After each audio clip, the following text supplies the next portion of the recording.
Hello all, fun క్లోబెటా నట్షల్స్కి మీ అందరికీ double welcome. Puri Jagannadh గారు mass comeback ఇచ్చిన సినిమా ఇస్మార్ట్ శంకర్. నాకు అయితే ఆ సినిమానే యావరేజ్గా అనిపించింది. ఏదో మణిశర్మ గారి సాంగ్స్ ఇంకా బ్యాక్గ్రౌండ్ మ్యూజిక్ వల్ల ఆడేసింది. రామ్ ఎనర్జీ కూడా బాగుంది.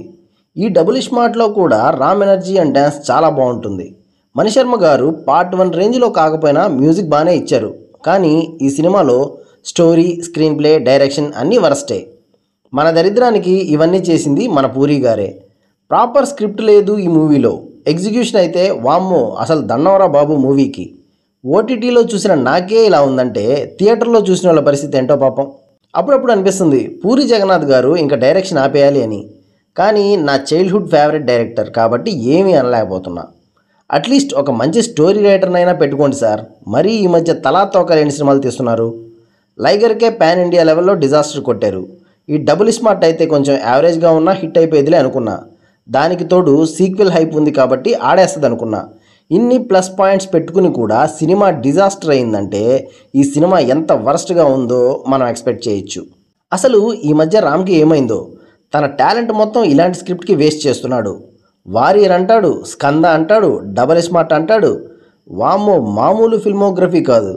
ఇంకా సినిమా స్టోరీలోకి వెళ్తే మన బిగ్ బుల్ అదే సంజయ్ దత్ గారు విలన్ అన్నమాట. పెద్ద డ్రగ్ మాఫియానే నడుపుతుంటాడు. మన ఇండియాలో రా ఏజెంట్స్ కూడా వీడిని పట్టుకోవడానికి వెతుకుతూ ఉంటారు. అలా ఒకరోజు మన బిగ్ బుల్కి బ్రెయిన్ ట్యూమర్ ఉందని తెలుస్తుంది. దీంతో మనోడు నేను చావకూడదు అనుకుంటాడు. ఒక ఉడతలు పట్టే సైంటిస్ట్ వచ్చి నేను నీ బ్రెయిన్ని వేరే బాడీలోకి ట్రాన్స్ఫర్ చేస్తాను, అప్పుడు నువ్వు చచ్చిపోయినా నీ బ్రెయిన్ ఇంకా బ్రతికే ఉంటుంది, సో నువ్వు అనుకున్నది చేయొచ్చు అంటాడు. విలన్ ప్లాన్ ఏంటంటే ఫ్యూచర్లో నార్త్ ఇండియాకి సౌత్ ఇండియాకి గొడవలు పెట్టి రెండింటిని వేరు చేయాలి అనుకుంటాడు. ఎందుకంటే ఏమో బొక్క, నాకేం గుర్తులేదు. వాడెందుకు ప్లాన్ చేస్తాడో అర్థం కాదు, దానివల్ల వాడికి ఏం ఉపయోగమో కూడా అర్థం కాదు. ఇలా ఈ కచోరీ సైంటిస్ట్ గాడు హ్యూమన్స్ మీద ఎక్స్పెరిమెంట్ చేస్తాడు, విలన్ మెమరీ వాళ్ళ బ్రెయిన్లోకి కాపీ చేయడానికి. కానీ ఈ ముసలోడికి బుర్రకి బొక్క పెట్టడం రావట్లేదు.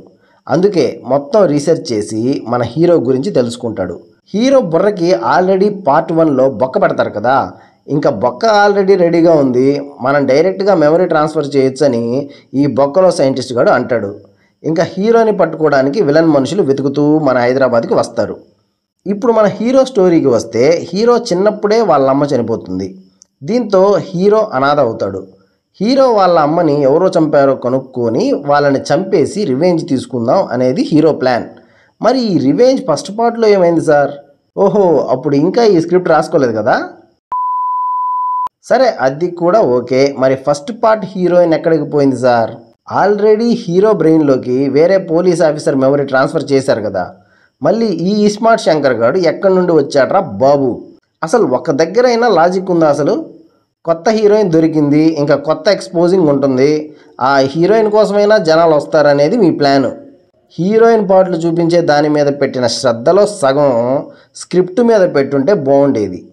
అయినా ఫస్ట్ పార్ట్కి కంటిన్యూషన్గా కాకుండా సపరేట్ స్టోరీతో తీసి ఉంటే అయినా బాగుండేది. పార్ట్ 1కి పార్ట్ 2కి సంబంధం లేనప్పుడు ఇంకెందుకు సీక్వెల్ అని చెప్పడం? ఇందులో హీరో దొంగనా కొడుకు అన్నట్టు చూపించారు, అది ఓకే. కానీ హీరోయిన్ క్యారెక్టరే అర్థం కాలేదు. ఒకసారి దొంగ అంటారు, ఒకసారి పోలీస్ అంటారు, ఒకసారి విలన్ దగ్గర పనిచేస్తుంది అంటారు, ఒకసారి గవర్నమెంట్ అపాయింట్ చేసిన స్పెషల్ ఏజెంట్ అంటారు. మీకే క్లారిటీ లేదా అసలు? ఇంకా హీరోయిన్కి లవ్ ట్రాక్ ఎక్కడ సెట్ అయిందో కూడా తెలీదు. అప్పుడే హీరోయిన్ అసహించుకుంటుంది, అప్పుడే మళ్ళీ లవ్ అంటుంది. అసలు ఒక పాయింట్ ఉండాలి కదా ఎక్కడ లవ్ చేసిందో అని. పార్ట్ 1లో కూడా లవ్ ట్రాక్ బొక్కే, ఇందులో ఇంకా బొక్క, అదే డబల్ బొక్క. సడన్గా సాంగ్ వేసుకొని తిరుగుతారు. ఇందులో మోస్ట్ ఇంపార్టెంట్గా మాట్లాడుకోవాలంటే అది అలీ గారి క్యారెక్టరే. ఎంత లేకి క్యారెక్టర్రా బాబు ఇది. ఒక్క విషయం చెప్పాలంటే ఈ సినిమాలో అలీ ఉన్న సీన్స్ అన్నీ డిలీట్ చేసినా కూడా సినిమాలో ఇంచు ఫరక్ కూడా పడదు. కానీ ఇప్పుడు సపరేట్గా కామెడీ ట్రాక్ పెట్టుకున్నప్పుడు అది నవ్వించాలి కదా. క్రింజి కామెడీ అయినా కూడా యాక్సెప్ట్ చేయొచ్చు, కానీ ఇది రేప్ని ప్రమోట్ చేసే కామెడీ. అలీ గారు ట్రైబల్ పీపుల్లో ఒకరు. సిటీలో మనుషులు ఎలా ఉంటారో తెలీదు. సో ఒక సైంటిస్ట్ ఏం చేస్తాడంటే అతన్ని సిటీకి తీసుకొచ్చి ఎడ్యుకేట్ చేసి మళ్ళీ ఫారెస్ట్లోకి పంపిస్తే అక్కడ ఉన్న మిగిలిన వాళ్ళని కూడా ఎడ్యుకేట్ చేస్తాడనే థాట్తో అలీని సిటీకి తీసుకొస్తాడు. ఇంతవరకు బాగానే ఉంది. కానీ సిటీకి వచ్చాకే పెంట పెంట చేస్తారు క్యారెక్టర్ని. అలీ గారికి హంటింగ్ అండ్ బంచిక్ ఉంటే చాలంట బ్రతకడానికి. సిటీలో కనపడిన అమ్మాయిలందరినీ రేప్ చేయడానికి వెంటపడతాడు. ఇదేం దిక్కుమాలిన కామెడీ ట్రాక్ రా బాబు. అసలే బయట సిచ్యువేషన్ బాగాలేదంటే వీళ్ళు సినిమాలో చూపించేవి ఇవి. సరే, ఈ ట్రాక్ పక్కన పెడితే మన హీరోకి ఇంకా ఈ బిగ్ బుల్ గాడి మెమరీ ట్రాన్స్ఫర్ చేస్తారనమాట. అంటే ఈ బిగ్ బుల్ గాడి బ్రెయిన్ బాగానే ఉంటుంది, but at the same time మన హీరోలో కూడా బిగ్ బుల్ గాడి మెమరీ కాపీ అవుతుంది. 4 డేస్లో మొత్తం హీరో మెమరీస్ అన్నీ డిలీట్ అయిపోయి విలన్ గాడి మెమరీస్ వస్తాయన్నమాట. ఈ మధ్యలో గ్యాప్లో మన హీరో అపరిచితుడైపోతాడనమాట. ఒకసారి ఇస్మార్ట్ శంకర్ అంటాడు, ఒకసారి బిగ్ బుల్ అంటాడు. ఇంకో ట్విస్ట్ ఏంటంటే ఈ బిగ్ బుల్ గాడే హీరో చిన్నప్పుడు వాళ్ళ అమ్మని చంపేస్తాడు. సో ఈ 4 డేస్లో హీరో రివెంజ్ తీర్చుకోవాలన్నమాట. హీరో హీరోయిన్తో తన ఎమోషనల్ ఫ్లాష్ బ్యాక్ చెప్తాడు, అమ్మ ఎలా చనిపోయిందో అని. ఆ తర్వాత ఇంకా ఐటమ్ సాంగ్ వేసుకుంటాడు. సర్లే వదిలేద్దాం. ఇంకా మన ఇస్మార్ట్ శంకర్లోకి ఈ బిగ్ బుల్ గాడి బ్రెయిన్ యాక్టివేట్ అవుతుంది. ఇంకా హీరో విలన్ ఇద్దరు ఒకరే కాబట్టి కలిసిపోతారు. వీళ్ళ దగ్గర హీరోయిన్ ఐటమ్ సాంగ్ చేస్తుంది. నాకు అర్థం కాలేదు సార్. ఓరే బాబు, హీరో దగ్గర ఐటమ్ సాంగ్ చేసి విలన్ దగ్గర ఐటమ్ సాంగ్ చేసి ఆమె హీరోయిన్ అనుకుంటున్నారా, ఐటమ్ గర్ల్ అనుకుంటున్నారా? ఇంకా సినిమా షెడ్కి వెళ్ళే టైంలో ఈ అమ్మ ట్రాక్ పెట్టి ఏకంగా అస్సాంకే పంపిస్తారు. ఆల్రెడీ చచ్చిపోయిన సినిమాని ఈ ట్రాక్ బొంద పెట్టేస్తుంది. హీరో వాళ్ళ అమ్మ పేరు పోచమ్మ. అదే పేరుతో ఇంకెవరో ఒక ఆంటీ కనిపిస్తుంది. అంతే, ఇంకా హీరో ఆమె దగ్గరికి వెళ్ళి, నేను నీ కొడుకుననుకో, నేను మర్చిపోతా, కానీ నువ్వే నన్ను చూసుకోవాలి అంటాడు. దానికి ఈమె సరే నువ్వే నా కొడుకు అంటది. ఏంట్రా మాకిది? హీరో కారులో వెళ్తుంటే ఈ అమ్మ స్పైడర్ మ్యాన్ స్టంట్లు చేసి కారు వెనక వెళ్తుంది. అసలు క్లైమాక్స్లో బిడ్డా బిడ్డా అంటుంటే ఇన్స్టెంట్గా నవ్వు వచ్చేసింది నాకైతే. ఆ అలీ ట్రాక్ నవ్వించలేదు, కానీ ఈ ఎమోషనల్ ట్రాక్ అయితే చాలా నవ్వించింది. క్లైమాక్స్లో మళ్ళీ పార్ట్ 1 లాగా ట్రాన్స్ బీజియం ఒకటి పెట్టి అలాంటి లొకేషన్లోనే ప్లాన్ చేస్తారు. ఇప్పుడు క్లైమాక్స్లో ఒక బుర్రపాటు ట్విస్ట్ అనమాట. అసలు విలన్ని ఇలా ఇండియాకి రప్పించే ప్లాన్ హీరోదే అంట. హీరో కూడా రా కోసమే పనిచేస్తాడు. విలన్కి బ్రెయిన్ ట్యూమర్ లేకపోయినా కావాలని బ్రెయిన్ ట్యూమర్ ఉందని అబద్ధం చెప్పించి విలన్కి మెమరీ ట్రాన్స్ఫర్ ఐడియా వచ్చేలా చేస్తారు. దానికి హీరో బ్రెయినే కరెక్ట్ అని నమ్మించి వాడిని ఇండియాకి తీసుకొచ్చి ఆ మెమరీ హీరోలో ఎక్కించుకుని వాడి ప్లాన్స్ అంటే తెలుసుకుందాం అనేది రా ప్లాన్. మన హీరో ఏమో అమ్మని చంపేశాడు కాబట్టి రివెంజ్ తీసుకోవాలనేది హీరో ప్లాన్. సినిమా చూసే వాళ్ళని ఎర్రోల్ని చేయాలి అనేది పూరి గారి ప్లాన్. మరేంటండి ఈ ట్విస్టులు?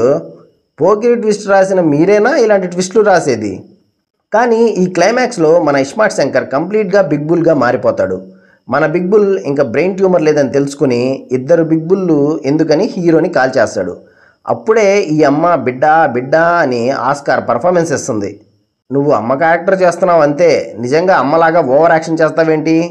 ఇప్పుడు ఈ అమ్మ అరిస్తే మన హీరో లేచి మళ్ళీ ఇస్మార్ట్ శంకర్ అయ్యి విలన్ని చంపేస్తాడు.